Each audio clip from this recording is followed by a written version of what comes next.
ព្រ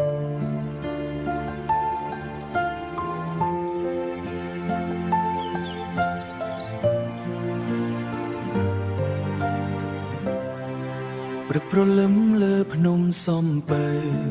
ខ្យល់ត្រជាក់ផាត់មកលើដងផ្លូវព្រៃខៀវស្រងាត់សែនស្ងប់ស្ងាត់សំឡេងបក្សីហួយរំលើដើមឈើខ្ញុំដើរឡើងតាមជន់ដើរថ្មចិត្តនឹកឃើញរឿងចាស់មួយកាលអនុស្សាវរីយ៍នៅទីនេះនៅតែរស់ទោះពេលវេលាហូរបាត់ទៅឆ្ងាយ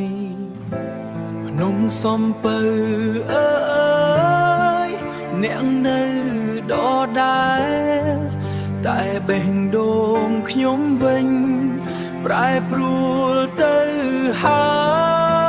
យព្រាតភ្នំសំពៅខ្យល់បងត្រជាក់នឹកឃើញមនុស្សម្នាក់ធ្លាប់ដើរជាមួយខ្ញុំស្នាមញញឹមនៅតែស្អាតក្នុងចិត្តតែពេលនេះយើងបែកផ្លូវគ្នាហើ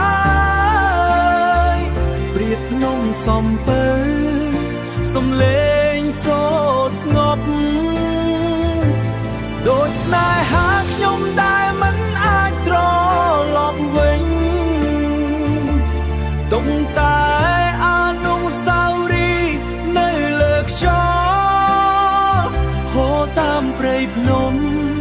ទៅឆ្ងាយបាត់ទៅ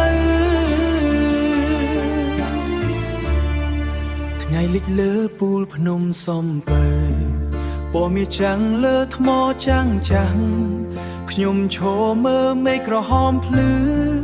ចិត្តនៅតែគិតដល់ថ្ងៃមុនដៃដែលធ្លាប់កាន់គ្នាយ៉ាងកក់ក្ដៅឥឡូវគ្មានសូម្បីស្រមកនៅសល់តែខ្យល់ភ្នំបក់មកនាំយកការចងចាំទៅវិញព្រាតភ្នំសំពៅខ្យល់បងត្រជាក់នឹកឃើញមនុស្សម្នាក់ធ្លាប់ដើរជាមួយខ្ញុំស្នាមញញឹមនៅតែស្អាតក្នុងចិត្តតែពេលនេះយើង